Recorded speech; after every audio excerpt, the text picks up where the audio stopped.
What if I told you that the next time you walk past a Victorian church, government building, or historic factory in Britain, you're actually looking at a sophisticated energy system that's been operating in plain sight for over 150 years?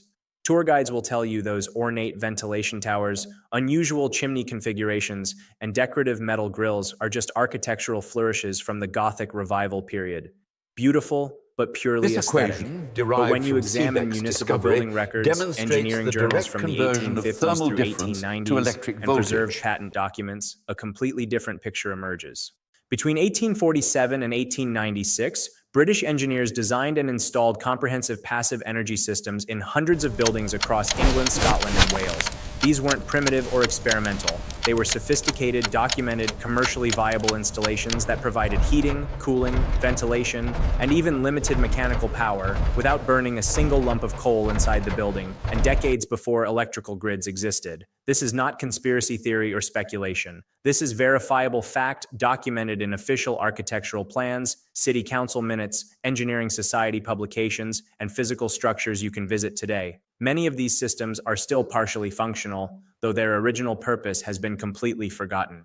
Over the next 15 minutes, we'll examine physical evidence you can see yourself, archival documentation from National Archives, technical specifications from Victorian engineering journals, and business records showing these systems operated commercially for decades before being systematically forgotten.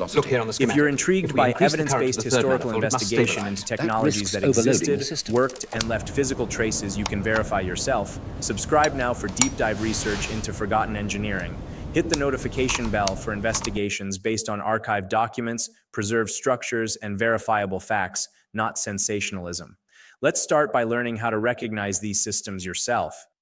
This skill matters because once you understand what to look for, you'll start seeing these systems everywhere in Victorian-era British buildings.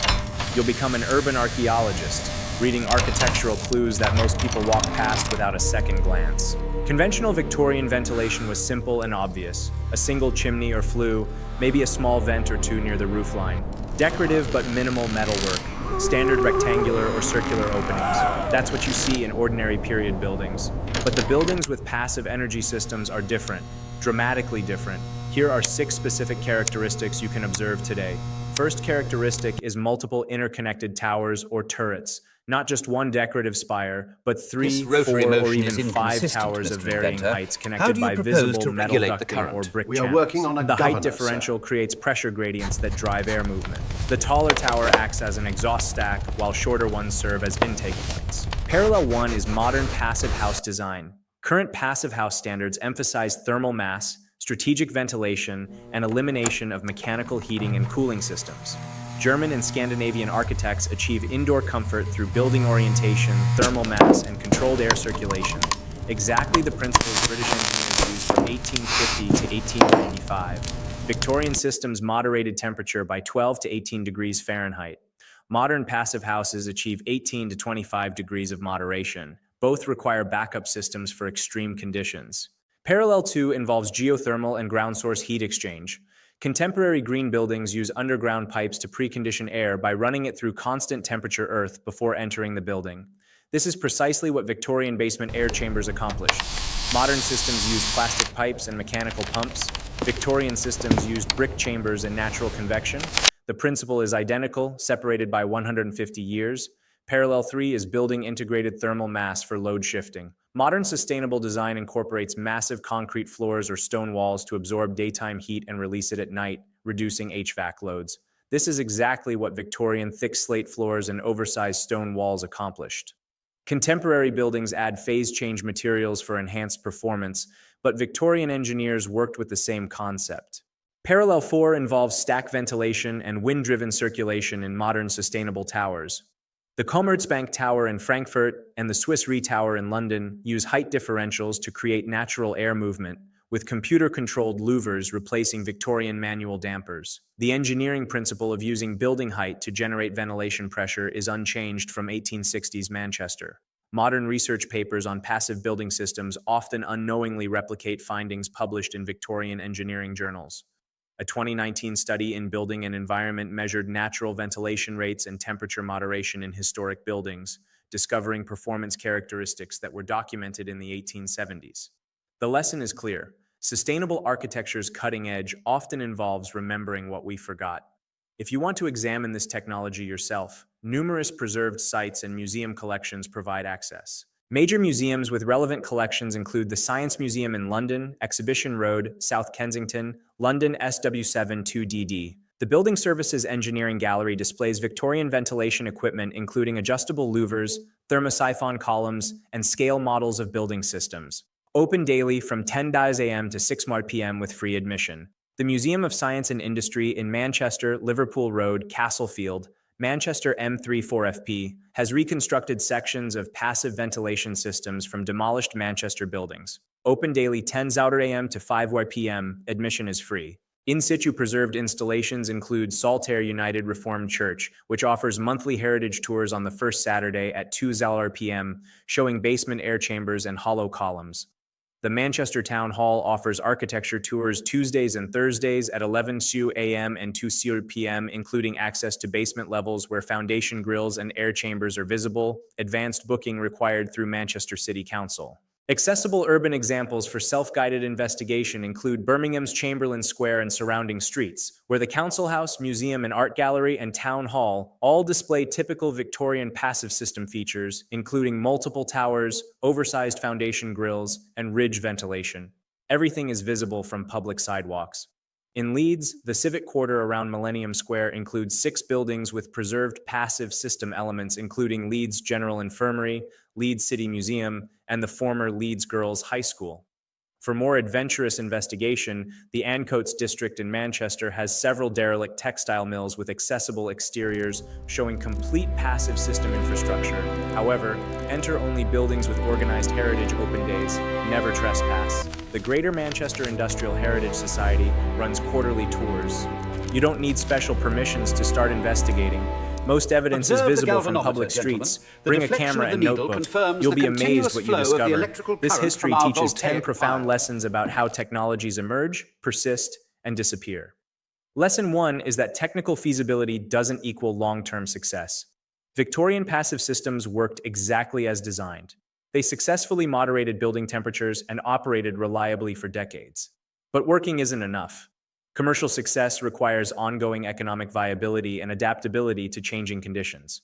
A technology that solves today's problem perfectly may fail to solve tomorrow's different problem. Lesson 2 concerns economic viability windows. Every technology has a specific economic context where it makes sense. For passive building systems, that window was roughly 1845 to 1895 when coal was expensive, buildings were low-rise, urban density was moderate, and mechanical alternatives were primitive. Outside that window, economics favored different solutions. Lesson 3 is understanding marginal versus dominant technology. Passive systems were never dominant. Even at peak adoption around 1880, they represented perhaps 15% of British buildings. They served specific niches: prestige public buildings, hospitals requiring good air quality, and textile factories needing temperature control. When niche advantages disappeared, the technology disappeared.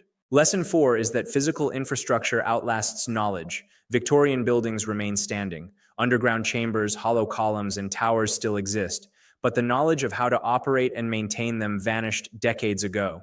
Physical persistence creates false confidence that we understand historical capabilities. We see the structures but miss their purpose. Lesson 5 examines how functional reclassification erases history. Changing what something is called changes what people think it is. Air tempering chamber became basement storage. The name change erased functional understanding. When we rename things for convenience, we risk losing historical knowledge embedded in original terminology. Lesson 6 addresses educational omission creating oblivion. What isn't taught doesn't exist for future generations. When engineering schools stopped teaching passive ventilation design after 1905, knowledge vanished within one generation. Curricula define professional knowledge. Omissions from education create permanent blind spots. Lesson 7 emphasizes reading physical traces archaeologically. Buildings and structures encode information about their creators' intentions and capabilities. But this information requires interpretation skills. We can read buildings to reconstruct lost technologies. The skill is learnable and valuable. Lesson 8 notes that archive documentation preserves truth against forgetting. Without municipal records, patent documents, and engineering journals, we might conclude Victorian buildings were primitive. Archives prove otherwise. Documentation creates accountability and enables historical recovery. Lesson 9 recognizes that obsolete technologies contain insights. Passive building systems embody sophisticated understanding of thermodynamics, fluid mechanics, and building physics. That knowledge remains valid even though the specific implementation is obsolete. Mining obsolete technologies for underlying principles often reveals applicable insights. Lesson 10 insists on history's complexity against simplified narratives. The story of building technology isn't a straight line from primitive to advanced. It's complex, with parallel developments, dead ends, lost knowledge, and rediscoveries. Respecting this complexity produces better understanding than clean, simple, but false narratives. Each lesson extends beyond Victorian buildings to technology generally. The investigative approach used here can be applied to other forgotten technologies. Here's a systematic process. Step 1 is identifying anomalies in physical structures. Look for features that seem oversized, oddly positioned, or more elaborate than their supposed function requires. These anomalies suggest forgotten purposes. Step 2 involves consulting original documentation from the construction period. Architectural plans, building permits, and construction contracts often specify purposes that later records omit. Always seek the earliest documentation available. Step 3 is examining municipal and government records for regulations, approvals, and inspections. These documents often describe technologies more honestly than promotional materials. Building codes reveal what was common practice. Step 4 requires reading contemporary trade journals and professional publications. Engineers and tradespeople wrote for each other, assuming technical knowledge, producing accurate descriptions. Step 5 involves tracing business records of manufacturers and installers. Company records and business correspondence reveal what was actually built and sold, not just what was proposed. Step 6 is comparing multiple independent sources. Single sources can be wrong or biased. When building records, journal articles, patent documents, and physical evidence all align, confidence increases dramatically. Step 7 involves field verification. Whenever possible, visit sites, photograph structures, and measure features. First-hand observation prevents misinterpretation.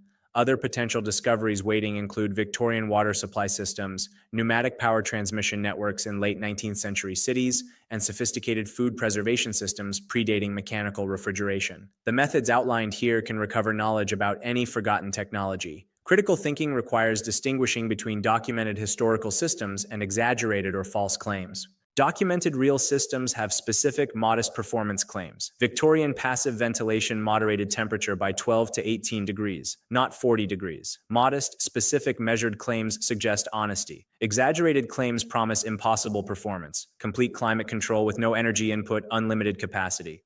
Claims that sound too good to be true generally are. Real systems have multiple independent documentary sources, building records and journal articles and patent documents and business records. False claims rely on single sources, often anonymous or impossible to verify. Real systems have physical evidence that still exists. You can visit buildings, photograph features, and verify descriptions. Fake claims involve demolished buildings or evidence that conveniently can't be examined. Real systems are consistent with known physics. Victorian thermosiphon circulation works because hot air rises and pressure differentials drive flow. Fake claims often require violations of thermodynamics. Real systems have verifiable dates, locations, names, and numbers. Specific patent numbers, exact addresses, named engineers, measured performance figures. Fake claims use vague timeframes and no concrete data. An example of a real system is the Palace of Westminster ventilation, documented with archived plans and physical structures. Honesty about limitations is evidence of authenticity. So, returning to our opening question, did the British build sophisticated energy systems in buildings without electricity in the 1800s? The answer is definitively yes. Between 1847 and 1896, engineers designed, installed, and operated passive climate control systems in hundreds of buildings across Britain. These systems used underground thermal mass, natural convection, wind-driven circulation, and strategic building design to moderate temperatures and provide ventilation without burning fuel inside the building. These weren't primitive or experimental, they were commercially viable, technically sophisticated, professionally designed systems that operated reliably for decades. They solved real problems and met the needs of their time effectively. They were replaced not through conspiracy, but through straightforward economic evolution. As building requirements changed, urban density increased, alternative technologies improved, and relative costs shifted, passive systems became economically obsolete. But obsolescence isn't the same as dysfunction. Physical evidence still exists in hundreds of British cities. The towers, grills, chambers, and columns remain. waiting to be recognized. Documentary evidence fills archives across Britain. Municipal records, building codes, engineering journals, patent documents, and business records all confirm this technology existed, worked, and was widespread. Understanding this complex history matters not for nostalgia, but for perspective. But what of the Our friction cities are coefficient here at the technological main gear? It seems palimpsests, impractical. layers of innovation built atop earlier here, the innovations. rotational force Simple is narratives doubled, about reducing technological friction progress significantly. miss this Indeed. complexity. Show me the When we prototype. question simple explanations and examine evidence carefully, history reveals itself as richer and more sophisticated than we imagined. Victorian engineers weren't primitive. They were brilliant problem solvers working with the knowledge of their time, creating solutions we've forgotten but are now rediscovering. History is literally above our heads and beneath our feet, waiting to be rediscovered. If this evidence-based investigation has expanded your understanding, leave a like supporting serious historical research. Subscribe for more investigations into technologies that existed and left verifiable evidence. Click the video on screen to continue exploring hidden sophistication of historical engineering. Thank you for understanding real, verifiable, documented history.